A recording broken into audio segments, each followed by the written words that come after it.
Hello and welcome back to Salmon's Pizzeria. It is the first match week of the Championship, and of course, the Penitentiary is back to cover it all. I am your host, Callum Blythe, and I am, of course, joined by Kieran Ashton. How are you, Kieran? Hi, Callum. Absolutely delighted to be back on after last week's, you could say, fairly successful predictions video that we made. It's done pretty well, so thank you everyone also, first of all, to who watched that. Seems to be doing pretty well. We're just kind of discussing that off air. But personally, on a personal note, I'm doing all right, getting there.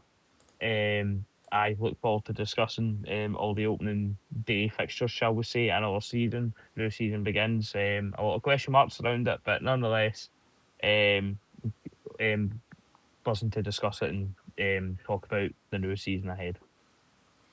Yeah, it's the return of the brilliant, the magical, the bizarre, and the comical, and we're definitely going to be covering aspects of games that cover those sort of adjectives. Again, it's going to be the same. Thanks for everyone who did watch that 2.5 hour slog of a podcast. I can only apologise for my audio. It seems that I forgot to set it to my microphone and I didn't realise it. It's like, we finished the recording, and it's like I went to load it up just to see if everything was okay, and I just turned it on, and it's like, oh no, I had to spend an hour fixing it, like an hour and a half fixing it all. It was a brutal start to the season, but enough about audio issues. It's time for the football, and of course, we're going to start off with Ayr United at home to Arbroath. Ayr United were coming off of a perfect League Cup group, whilst Arbroath, their group stage was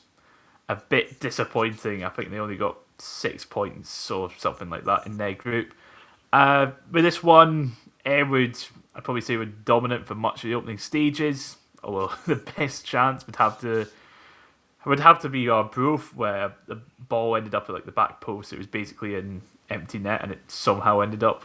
I think it was blocked on the line, and then not long after, it was like Arbroath would come to regret that miss as Ben Summers manages to open the scoring. He cuts inside the box, and his shot goes basically straight at the goalkeeper. But it's McAdams has like gone down to just like pick it up, but it seems to have like bobbled on the way to him and has gone past him, which is just really unfortunate.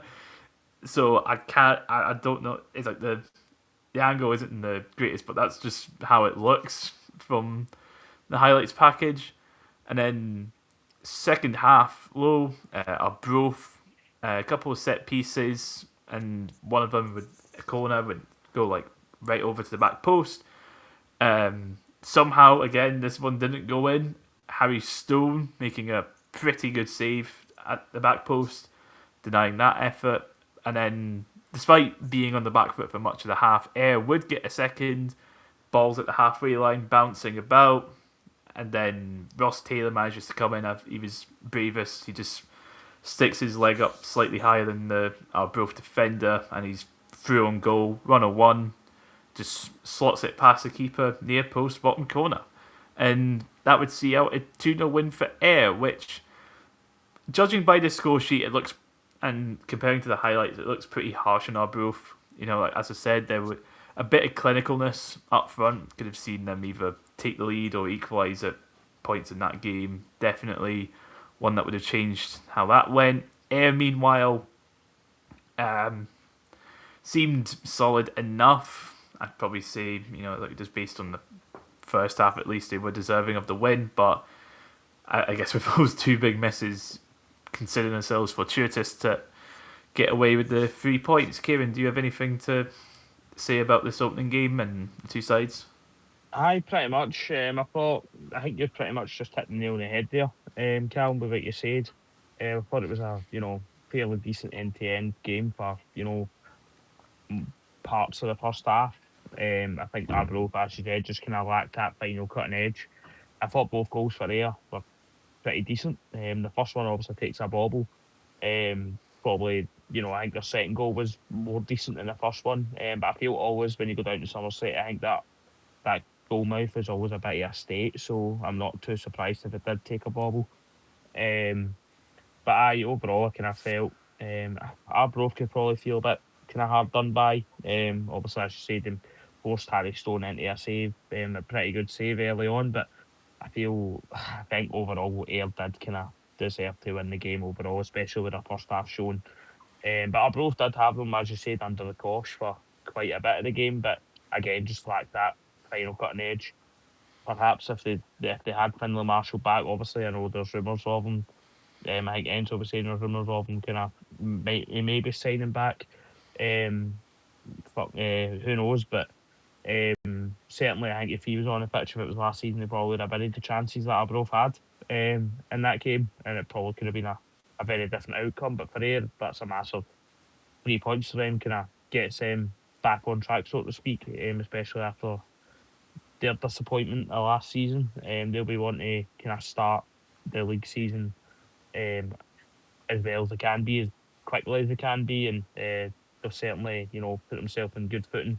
I think they're top of the league as well. Obviously, it's the first weekend of the season, so we can't really look too much into that. But certainly, they've put themselves in good footing. Opening weekend, they've got the 3 points, and I think that's certainly what Ayr fans would have wanted out of that game. I'd have to agree with you about Finlay Marshall there.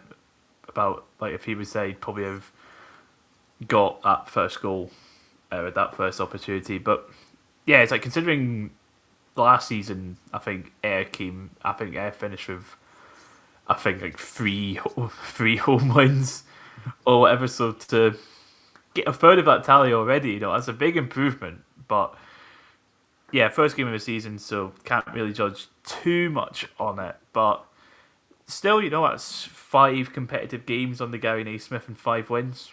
So he's having a good start down there. And then, as you say, with Arbroath is, not really too much to take away from that one in that regard for them. Again, like you say, it's just pretty unfortunate up front. But yeah, I don't really think there's too much to say on that game.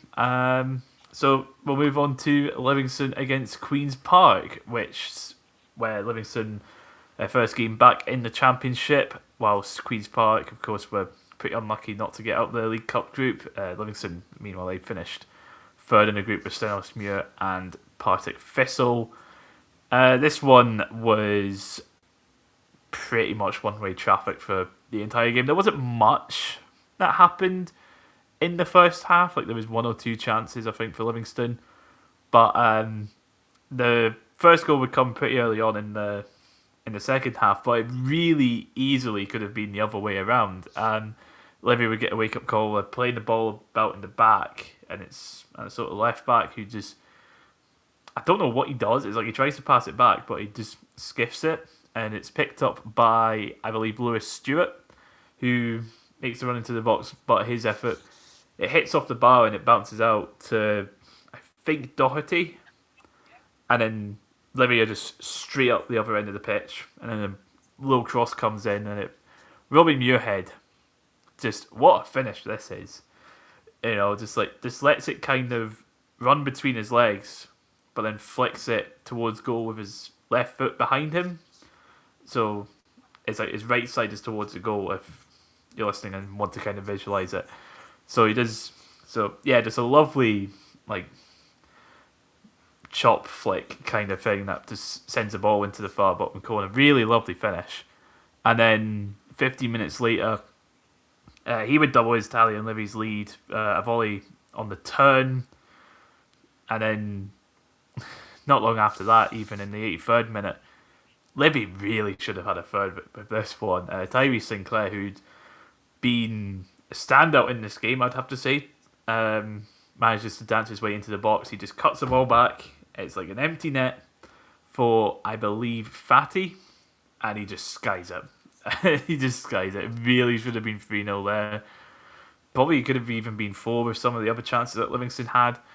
But yeah, Livy would just come away with a well-deserved 2-0 win. Main takeaway, as I said, with Tyree Sinclair, he's going to be one to watch out for this season. He looks dangerous. Like he's got a bit of pace, got a bit of skill, and a lot of the chances Livingston had came from him doing a lot of the work. So yeah, I can see him causing issues for many championship teams this season. Queen's Park, meanwhile, I don't really have anything to say about it. It's like obviously if Stewart scores that goal, it's a very different game. But yeah, that was their only chance in this opening fixture. Kieran, have you got anything to say about these two? I think you again, as you said, just echoing what you said there. I think Livi pretty much dominated proceedings in the first half and get a second half. Obviously, Queens Park got their chance, which is obviously cannoned off the bar. Which again, if they scored that, it could have been a different game. Would it have made Livi angry? Would they have come out and pumped them, or would they have, would Queens Park maybe perhaps got went on, maybe got something at the game? But aye, Livi got down your head, got their well deserved lead, and obviously he grabbed another, and it could have been a lot more. But I don't think Livi really had to get out of second gear, to be honest. They never really destroyed Queens Park. Um, I think it was just a kind of it was pretty comfortable. It was a pretty comfortable one without them having to do too much. Um, but that's pretty much it with Queens Park again. Nothing really much to say. I think they wouldn't really have any arguments about the scoreline, the result. Um, aye, and to echo kind of your thoughts on Tyrese Sinclair, I will have to agree with you on that.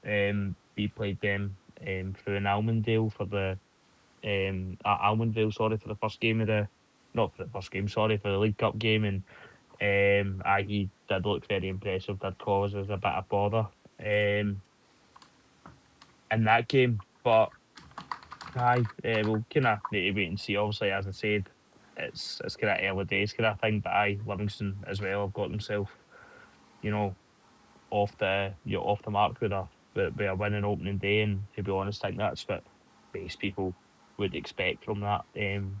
To be honest, Yeah, it's like the way that game went was, I'd probably call it a statement performance.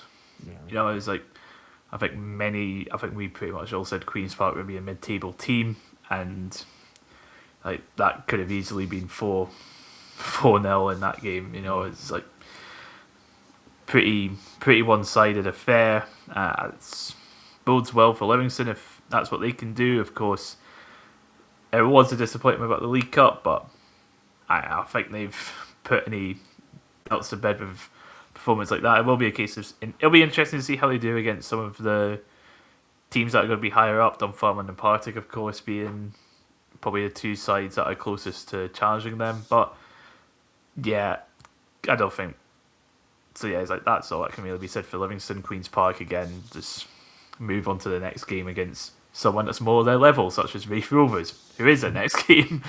But aye, so we'll just move on now to Morton against Partick. Of course, Morton coming into this season with a bit of turmoil in regards to the summer. Like not scoring a goal, finishing with 0 points, first championship team to ever do that in the League Cup group stages. Meanwhile, Partick, they're looking to, it's like people are putting them as title favourites. So looking to show their credentials a bit. Kieran, of course, you made the trek along to Greenock for this one, so I'll let you cover this. I think Trek's putting it lightly, Callum. For that day out, basically, we got the left Ballock at 8:10 in the morning to get to train through to Dalrioch and then train from Dalrioch to Helensburgh. Helensburgh bus to Kilcreggan ferry through to Gourock, and then Gourock train through to Greenock just in time for kick-off. It was a long day on Saturday, but it was worth it. As you could tell with the final result. But yeah, headed into the game fairly confident. I think you kind of had to be, despite Cappielow being a really difficult place for anybody in the league to go. It doesn't matter if you're title favourites or down the bottom end of the table. Cappielow is always a really difficult venue to go to, and um, I I was taking any kind of win, any result from it, but I was hoping we would get the win, especially with kind of the situation Morton find themselves in. Not even that, but just I think we've got a better squad. So we've got the squad that's capable of beating Morton. But I pretty much started off Mackay Stephen post their new keeper Eli Anderson. Eli Anderson, I think it's pronounced. Into a save early doors, and straight away I thought Mackay Stephen looked really sharp. He also hit the bar shortly after that. Paddy Redden would also then hit the bar just from we had half volley just outside the box. And then other than that, I think first half is pretty much non-event. I don't think Morton really struggled. Morton really threatened us. I think Ian Wilson had a shot from about 30, 40 yards, but it didn't really trouble us at all. But they stifled us. I felt they stifled us really well defensively. I thought they were pretty compact. They managed to kind of frustrate us a wee bit. But that there's certainly positives from a Morton point of view to take from that. But going forward, I didn't think they were really up to that much at all. I think it was pretty much a matter of time before we'd have scored. Cameron was forced off through injury, and he came on for Ethan Ingram, who would make his return. And I thought he looked solid enough, just despite what Aidan was saying in the chat, saying he was calling them shite, this and that. So I think that was the case. But then he was forced off due to injury, which is a bit of a blow, considering he just came on and he's just back from getting himself to match fitness. And then Matty Faulkner come on, young Matty Faulkner, who's just came through the youth academy, and I thought he looked really impressive. He's a midfielder, he's not a right back as well, and he's managed to kind of slot seamlessly into right back. He's kind of going into tackles, not really shying away from putting his foot in, and that's what I really like to see. But anyway, we then took the lead quite late on actually. I think it was about the 81st minute we took the lead. Fitzpatrick would latch onto an unsuccessful Morton pass and go on a really lambasting run from his own half. But that was absolutely fantastic. From his own half into like our own box. And then he put crossed the ball into Drozd, who hit a volley, but it was initially blocked by the Morton defender. Can't really remember who. But then the ball would then fall to Sosa, who only really had to volley the ball into the ground and into the back of the net in front of the Thistle away crowd. And I think it was more a relief than anything else, but it was not long after that Seb Drozd cannoned a shot right off the post and nearly made it two. Could have been a bit more than one. Obviously, it wasn't. We couldn't add to our goal, but overall, it wasn't the prettiest game of football. It wasn't you wouldn't watch it on a Tuesday night Champions League, but it was, I think for more so for us, it was a 3 points and up the road for us. Obviously, anything's better than the way we started last season with a 5-1 defeat on opening day, so it certainly wasn't that. A win and a clean sheet on the road, especially going to Capital, as I said, it's a very difficult venue for any team in the division to go through. So we'll certainly take that again. On our we very much struggled to get a win on our travels last season. So it's good to kind of start off our league season away from home and getting a win. So long may it continue. Obviously, looking ahead to next week at home in Livingston, that'll be the real test, I think, to see where we kind of lie with Livingston, see where we are, see how we compete. Obviously, we played them in the League Cup, but again, as I said, we can't really take anything from that. But yeah, heading into that I think it would be, silly not to feel confident heading into it. But again, Livingston have got I've got the quality there to hurt us and damage us, but so do we. We've got the quality to damage them as well. So looking forward to it. I can't make it because I'm working, which is a bit gutting. But yeah, nonetheless, looking forward to that and a good victory on Saturday as well. It's definitely a big improvement on last season's opening game. I forgot that you lost that 5-1, but to be fair, that was against St Johnson's side that did end up winning the title. So, yeah, again, big improvement on that. And of course, Capulos, is like, even with the state that Morton are in currently, it's always going to be a difficult place to go away to. I will say, though, that the good news on the Morton front is that supposedly Estrella deal has been all completed, like all the money's like been sorted, all that. And as I explained in the podcast last week in the preview, tried to summarize the situation. So it's like the Estrella money was always meant to be for off the pitch infrastructure, all that sort of stuff. But it's like it's a Dalrada money that's used for the squad, and then but it's like Dalrada are behind on payments or whatever. So Estrella have agreed that for this window, some of that money is going to be available for players. So maybe there's hope for them this season, not finishing bottom. So it's good for them. But yeah, for Thistle, it's a good start. It's exactly what you want. Just get a win on the opening day. It sets a good tone for the season.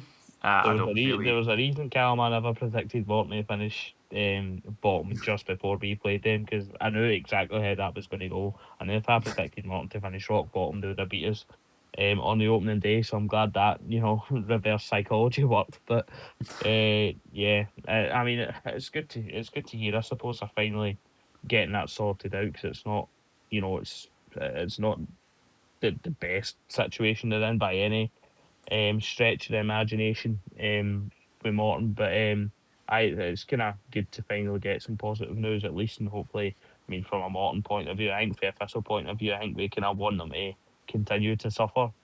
But from a Morton point of view, if you're a Morton fan, you're delighted that it's finally starting to get sorted, because it's just been a bit of back and forth constantly. Nothing's really got sorted, but now they've kind of got that thing sorted. So hopefully, you would like to think that kind of puts an end to any, I mean, discontention. But I think there probably will be. I think lots more still, lots more is still to come. But yeah, it's good to see they've finally got that, and they know where their investments come from, kind of thing. They know they are going to get money in. So, aye, it's just a matter of when, now, I think, more than anything else. But again, I think that talk about finance and board level stuff like that, even with my own club's a bit above my pay grade. So, aye, but it's good to see at least that there's finally some good news.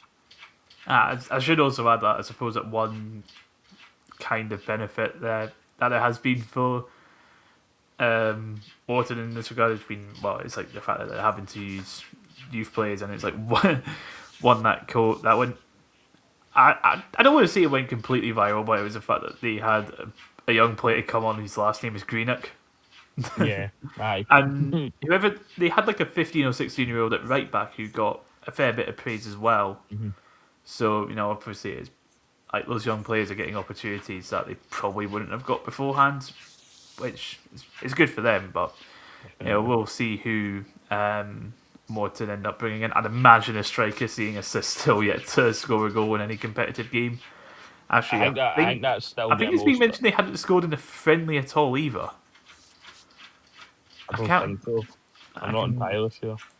I can quickly check, because apparently I think they drew with Stenhousemuir in a friendly. Not Stenhousemuir, Stranraer in a friendly. Yeah, 0-0 against Stranraer. That was their only friendly. So yeah, that's 7 games in total this season, and they've not scored yet. So yeah, I think that's their more alarming kind of thing, that maybe compacted. They were certainly, I felt they were. I don't think they were fantastic defensively, but they managed to stifle us and frustrate us a wee bit. And I think we made, hard weather of it than more than we probably should have. But at the same time, like going forward, I thought they were about.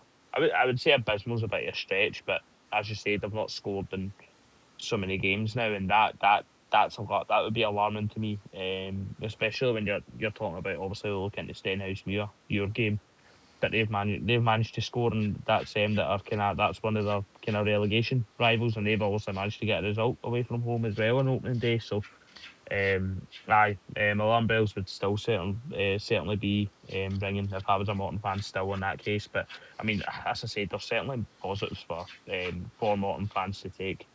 I thought it was a decent-ish performance from them, but again, going forward, they need to sort that out. Aye, but speaking of Steady getting a goal, it's time to cover that game, and oh boy, can I not wait to talk about this one. So this was Steady's first game in the second tier in just over 50 years, and it would see them make the trip to Starks Park to face Raith Rovers. And despite Stenhousemuir being the away team and Raith being the home team, both clubs were made to play in their away kits, as seemingly there was an issue on Stenhousemuir's end when it comes to their home kit, which I'm like, but I wasn't sure if they were doing a thing with, how some clubs, Queen's Park have done it the last few years, where it's a case of they keep one shirt for 2 years, and it's like, City have got a new away kit, but no, it seems like they are getting a new home kit. It's just meant to be out next week, I think, or at some point this week, maybe. But yeah, brilliant start to the season, having to have two teams playing their away kits because one of them don't have their other kit. But woke nonsense. I know, woke it's nonsense, just, in my opinion. Yep. But so we go from like that sort of tin pottery, shall we call it, to then a genuine piece of quality, as the first goal of the entire championship season is through a Paul McMullen screamer. And I did not think I would be describing him scoring a goal, let alone a goal of this quality, as he would pick up the ball at the corner of the box, and he just cuts inside and he just curls it into the far right top corner. Just a wonderful finish. I genuinely couldn't believe. I'd seen it. I was like, oh, what a goal that is. That was great. And then it's like I was sat in the main stand because I was at hospitality for my birthday, and so it's like I didn't see who it was that had actually scored, and then I just hear it over the tannoy. It's like Paul McMullen, and I'm just looking around. It's like, Paul McMullen has done that? Like, he didn't score last season. It's his first goal in a competitive game for the club. Obviously, he scored against Edinburgh City in a friendly, which I think would actually be like his proper first goal, and then of course this one's the first competitive. So yeah, definitely a big surprise. And so we got treated to that absolute bit of quality, and then comes Stenhousemuir's goal, and we're right back to the comedic championship shenanigans, because it's genuine. I had no idea what happened at the time. Like, genuinely, I just saw the ball just like bounce, like ricochet into the back of the net. I'm like, I have no idea what's just happened here. And I hear about it like hitting a boy in the face and it just like going in. And I was like, oh, that's typical Rovers or whatever. It wasn't until doing the notes that I'd actually watched back the highlights, and I just couldn't stop laughing watching this, because the ball's down the left hand side, and it gets whipped in, and it's heading straight for J-Row. Now, this is like a perfectly normal situation for a game where a cross is just going straight at defender, and it's straight at his head, so he just bashes it. And 99.99999 many numbers percent of the time, it just goes out the box, whether that's to the opposition player or to a Raith player, whatever. But it's like, that's that threat dealt with. No, it manages to just smash off of what's his name, Lewis Hodgkins. Just smashes off of his face. He has no idea about it. He's like, this is all happening on like the edge of the 6-yard box. He has no idea that like this ball is like going straight at him. It just smashes him in the face. And of all the directions it could have taken, it manages to sneak between Josh Ray and the near post. Shock, I know. Just sneaks in there and just trickles into the net. And it took me like, it's like I'd seen the ball and I'm like, if we conceded from that, like the juxtaposition of that genuine piece of quality at one end and then that it's just this peak championship right there. But it gets better because 2 minutes later, maybe like less than 5 minutes later, probably about 2 minutes later, Stenny have the ball again and they're running down. They're on the counter. They're down that left hand side, and the ball is put into the box. And Dale Carrick, I cannot believe he is playing Championship football. I had to do a double check for this because I just associate him with Stirling Albion in League Two. But I remember Dale Carrick when he was at Hearts, when he was in the Premiership in Thistle, but I think it was Thistle's first season. I think he actually scored against us for Hearts. Obviously he did. But that's mental. for Yeah, years he's just been down in League Two. yeah. So I'm just like, wait, is that actually Dale Carrick? Is that the Dale Carrick that I'm thinking of? And it is. But it's like he makes a really good run. Like he just jinks to the right, and he's there. He is in the middle of the box. He has a wide open goal, free header, and he hits it wide. Like, how does what has happened in this 15-minute time gap where we have a screamer, a comedic goal, and then probably one of the worst misses of the season? Just, what is going on here? Just an incredible first half, but then after that, it's like the second half that was pretty much all Raith. First big chance would be Paul McMullen, but he would revert back to his normal self, seeing as it's like he manages to bring the ball down about 10 yards out and just sends it somewhere at the back of the south stand, which, if you've seen the south stand at Starks Park, goes pretty high up. And then same could be said with Ross Millen. Darren Jameson, the Sunny goalkeeper, makes a pretty good save from a Eastern free kick. Ross Mullen gets to the rebound, but he just sends it somewhere into the stand. And then I think Telfer had an effort from just outside the box, which was going bottom corner. Again, a good save from Jameson. But it is this last bit. It's like last minute. Raith finally get the ball in the back of the net. It's ref watch time. It has taken half an hour, if that, of this podcast being back to cover match days, and we're back to ref watch. We are because so back. About 4 or 5 seconds after the goal was scored, the referee would put his flag up. The linesman would put his flag up, and no one knows why. It's like normally when a goal is scored, it's like the first thing you do. A goal like how it happened, it's like you check the linesman like immediately, and then you start celebrating. Again, it's like there was a good few seconds of celebration, and then the linesman flag goes up. Supposedly, he dropped it before the goal happened. So, good laugh there. And the reasoning was it was to do with the header down that sent Montague through. And it was supposedly it was meant to be Delaney who was offside.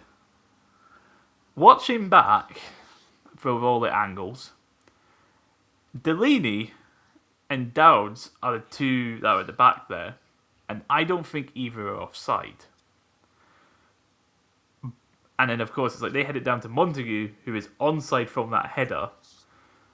But I think the reason why it's being called off is because Montague's coming back from an offside position, and he goes to hit the ball as it's coming in the first time around, and he kind of blocks the defender in just through challenging for that ball. And I think that is what has got the goal disallowed.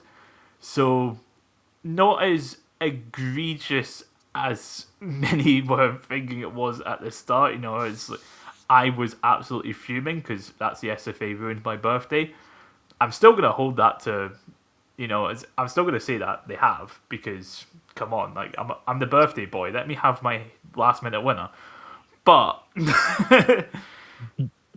I don't want to believe this linesman purely for the fact that earlier on in the second half there was another offside call, which is just absolutely diabolical. So the ball gets played from our own half through, and Anton Dowds who isn't the quickest, runs onto the ball, overtaking a centre back, and the moment he gets the ball, he's like called offside. And I'm in the main stand. I'm like side on. I can see. I've probably got like the best view in the house, and it's like all of us like around us just like, no, it's just, no, it wasn't.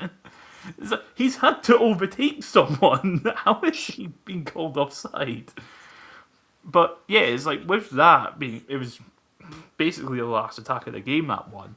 So with that, it would finish 1-0. It was. I'd probably consider it a good point for Stenny, who they looked like a good League One team. You know, it's like they're well organised, compact. I think they played 5 at the back for that game. You know, so it's like they were a bit difficult to break down, and there was like a slight threat on the counter, but it's like in that second half there was there was no threat from them whatsoever. It's like Josh Ray, I think the only save he had to make was in the first half, and that was when Dale Carrick just hit a shot from like 30 yards straight at him. I think that's the only save he made in that game.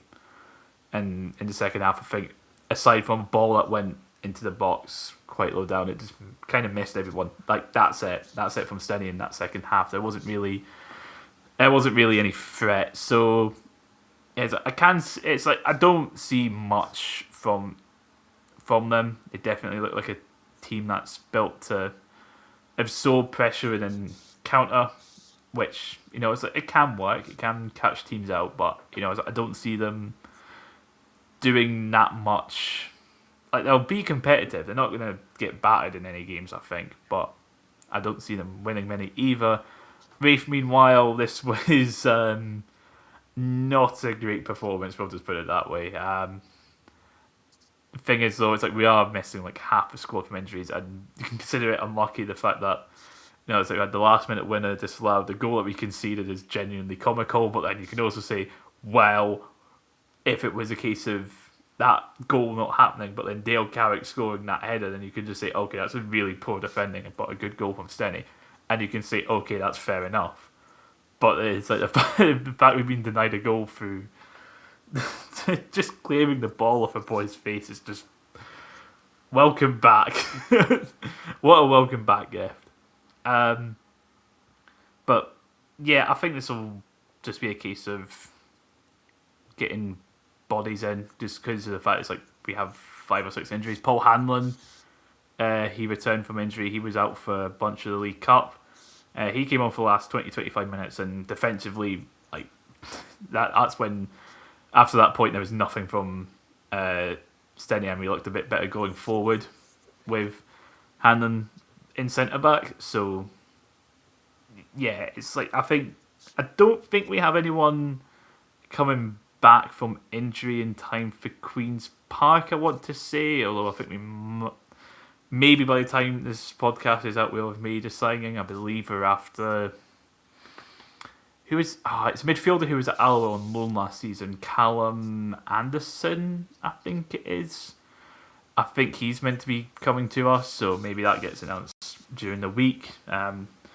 But yeah, just a case of waiting on players getting back. Obviously, it's like after next week when there's League Cup games, we don't have a game, so yeah, should have plenty of free time to get players back and fit. Kieran, do you have anything to say about Raith or Stenny or the game in general? Again, I think it was a massive result for Stenny.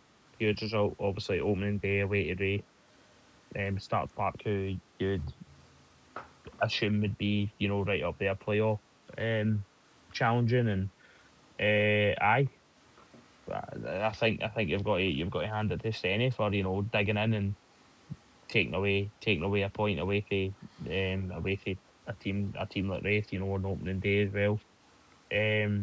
But I mean, just talking about that goal played McMillan, I think that was an absolutely fantastic strike, a lovely strike to watch. Didn't know it was the first goal of the whole championship season, so Aye, Yeah, that for like 5-10 minutes, I think we were top of the league, yeah. and I think at that point we Oh. should just stop the season, just ended it right there. I'm a big fan of ending seasons early when we're top, so I quite like that idea. But Me on the other hand, absolutely not. Let's not talk about stopping season, when they're not supposed to. But I mean, the Stenny equaliser again, very, very comical. But I think again, obviously, Josh Ray's got to be doing a lot better for that. But I don't think he can do too much about it. I don't think the Stenny, as you say, the Stenny player doesn't know what's happened. So I don't think anybody else should have really known what's happened. It was just a really freak goal to concede. But I mean, if a team that looked like grabbing a winner was going to, it would have been Raith. Obviously, they had the goal chopped off or offside, which again I can't really conclude whether it was offside or not.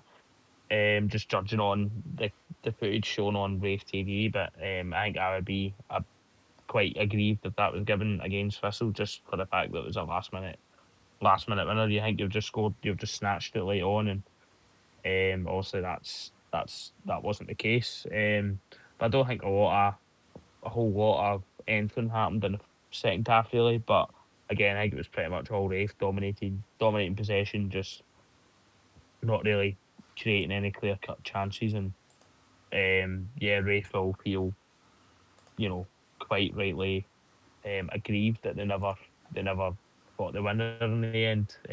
But I again, just that's one of these ones. You know what I mean? It's opening game. You know what I mean? You can't really you'll pick up points, you'll drop points throughout the league. I don't think you can take too much into um, consideration as of yet. But it's just all about for Raith, bringing in a few more bodies. As you said, I think that's what you were saying. I think you're looking to do so. So I it's just one of the ones. You know what I mean? Opening day. I think results like this do kind of happen for teams on opening day. Unfortunately for you, it was your team that got that. But I again for the Stenny, I think that's a huge result. I think a lot of people are looking at that game saying, "Oh, Stenny." I think Rafe, you know, might put them to the sword here, probably put 3 or 4 past them, and they'll also prove to be difficult. And I think that's what they're going to do this season. I think they are going to be a very stodgy team to break down. I think they're going to make life difficult for teams, as they should do. I mean, I think they've kind of got to do that. But um, I I think Stenny could be a potential banana peel for a few teams in this league. A lot of people have got them as the written boys for the league, and it's up to Stenny to react to that and surprise people. it's definitely the case with Stenny. Like I say, they'll be competitive. It's like they're not going to be as easy as people say they're going to be. I think I might have said that in the podcast last week, but yeah, definitely looking solid enough to nab results here and there if teams are not careful. But yeah, it's like Rafe last season. If I remember correctly, we announced 3 loan signings on the final day of the window. So I'm fully prepared for some late additions to the squad this time around. But I will move on now to the final game of this weekend, which is of course Inverness Caledonian Thistle at home to Dunfermline. Inverness League One winners making their return to the Championship as well, also with a home game. Oh, sorry, not just a home game, a game against the other Fife side in division being Dunfermline, who themselves I think, yeah, both teams managed to make it out of the League Cup group stage. So fair play to both of them. With this one, first half would see Ryan Duncan have 2 excellent chances to open the scoring for Cali, but double save from Oxborough would deny him. This would be followed up by Callum McLeod being played through 1-on-1, but his effort went wide. Andy Todd, like the only highlight for Dunfermline in this first half, long range effort that hit the post before this time Ryan Duncan was again denied by Oxborough and then later also hit a 1-on-1 wide of the post. Second half would see Oxborough again make 2 more saves in quick succession before Ryan Duncan would hit a header over the bar at the back post. Dunfermline again would have another chance with 1-on-1s for Callum Morrison, and for the second one, I'm not sure. I think it's Andy Todd. The quality of the Inverness highlights weren't the greatest, but yeah, both of them fail to hit the target, and it just finishes 0-0. Um, Inverness can probably count themselves unlucky to not come away with the 3 points here, considering Oxford's saves, but this was such a 0-0 game. This was not great. I mean, I think the highlights for this game were about 5 minutes, and that included having replays. So that tells you all you need to know on what looked like a pretty miserable day up in the Highlands. Oxford, he's probably going to get man. He probably did get man of the match for this game, seeing as he's the only one who really did anything. But yeah, I've got not much to say about this, Kieran. Do you have anything that could be said? I don't necessarily think it was a 0-0 game. I think the chances that both teams had, I think they were bound to score. Obviously, they just never happened. Obviously, that double save for Oxford, and I think he'll be a massive. Yeah, I think we kind of said it last week on the pod, but he's a massive coup for Dunfermline, and I think you'll be certainly. I think you'll certainly save Dunfermline a couple of points this season. Inverness, I think, in the first half, with the chances they had, probably should have come away with the 3 points. But you could say the same for Dunfermline. Really, they had a couple of chances, as you said. Dunfermline hitting the post. But I don't think there wasn't anything to note from a Dunfermline point of view, really, after that. I think, as you said, I think Morrison was kind of fed one-on-one, but they just couldn't finish their dinner. But similar to Inverness as well, they couldn't finish their dinner either. But I think overall a draw was a fair result. But I think there's a couple of there could have been on another day a couple of goals in this game, but aye, it's just one of the ones. Both teams seemed a pretty end-to-end game, so to speak. But I Inverness, I think, with the chances they had, the amount of chances they had compared to Dunfermline, they probably felt they could have came away with the 3 points as well. But aye, I think a draw overall is, the fair result in the end. Yeah, I was going to say, I was just going to check the stats on Flash Score. It's saying Dunfermline had just one shot on target, and then there was a 7 for Inverness. Although I will say, I think the Flash Score possession stats are a bit broken, because it's saying stuff like Stenhousemuir having 81% of the ball, Dunfermline having 76 here. I don't know what's going on here, but yeah, it's just there's a real lack of quality in regards to the final third in that game. That's the only real way I can describe it. So yeah, and that's that. That's all the 5 games. Not really too much in regards to controversies or all that sort of stuff. Just pretty plain sailing, that one. So with that, we'll go over the league table.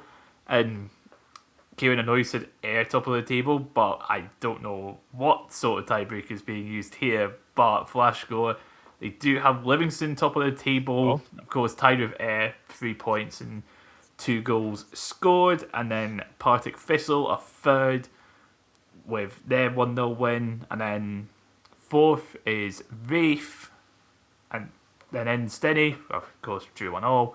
So stop the count there. I'll take the playoff spot. Inverness is 6th, ahead of Dunfermline in 7th. Again, their 0-0 draw. Morton 8th, following their 1-0 loss. And then Queen's Park and Arbroath are 9th and 10th, thanks to their 2-0 losses. But yeah, I'm not sure. What is the tiebreaker after goals scored? Doesn't say. But yeah, we move on to next week's fixtures, where we have our first televised game of the season. Kieran, Ashton, Partick Thistle against Livingston, Friday night under the lights. What do you have to say about this one? I think I've kind of mentioned it earlier on when I was talking about the Morton Thistle game, but I'm feeling pretty confident heading into it. I think we've got, as I said, we've got quality damage, Livy, but we've got to be cautious about Livingston and the threat they carry and the quality they've got.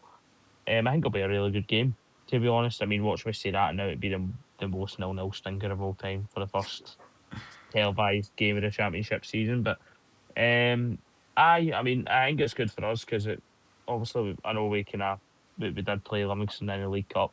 You can't really take anything from a 1-1 draw and a victory on penalties for us. I don't know. I think it should be a good game. It'll be good. It'll be good. It'll be a really good test for us. A real test for us.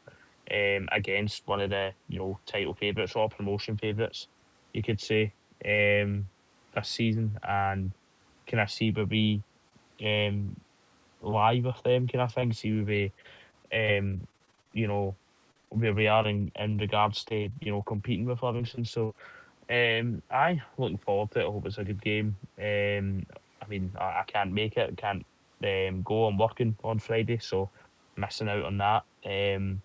But I think, nonetheless, I think if I was to predict, I think it'll probably be a draw.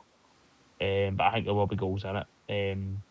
I think there'll be maybe two each or something like that. But I mean, I'll absolutely take the win every day of the week against Livingston. But nonetheless, hopefully, it should be good. Hopefully, we come out the game, on the other end with a positive result. Yeah, I'd like to think that the first game between the two title challenges will have a bit of back and forth between each other, try and set the tone for the season ahead.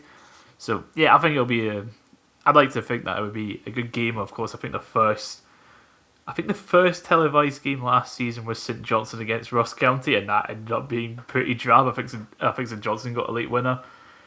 Pretty dramatic in that sort of fashion, but not the greatest of games. So maybe this one, seeing how Livingston have played, might be a bit more exciting.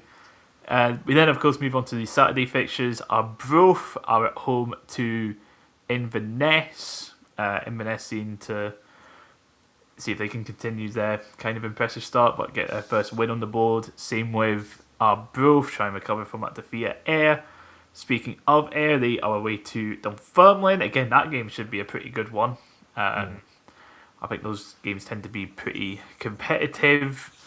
Queen's Park, of course, at home to Raith. I won't be able to make it, but of course I'd like to think Enzo will be there and he'll be on to talk about it next week. And of course, Stenhousemuir round out the fixtures list against Greenock Morton.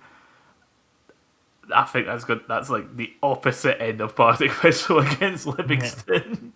That game just screams 0-0 and just be nice. Or 1-0. Kieran, anything to add on the Saturday fixtures? I think there's a good couple of games. I think. Obviously, like touching on others on the Friday night. I think that probably is a pick of the bunch over the whole weekend. But I think Dunfermline Ayr, I think that'll be a very evenly matched game. I think both teams will kind of go gung ho for that. See how that kind of works out. Obviously, Ayr, I think they'll be looking to kind of get any sort of result out of that. Dunfermline, obviously, I think they'll look to. I mean, I wouldn't say it was a disappointment after the result on Saturday, but they'll be looking to kind of put a marker down and try and head further up the league to try and head challenge for playoff spots and whatnot. But I think pick of the bunch as well has got to be Stenny versus Morton too. I think they'll be two teams that will be kind of down the bottom end of the table. And as I say, that I think I can go either one or two ways, either 0-0 or Stenny nick it against Morton. So that I think that'll be equally funny. If Stenny managed to nick a win against them. But there's some decent games there as well to look forward to, and hopefully it's another eventful weekend of Championship football. Yeah, I'd like to imagine it will be, and of course we will be back to cover that next week. It's been good to come back, get into the rhythm, but of course this is the end of this week's podcast, so thank you all for listening or watching, whatever you decide to do. So again, we'll be back for the next round of fixtures, so bye for now. Catch you after. Take care.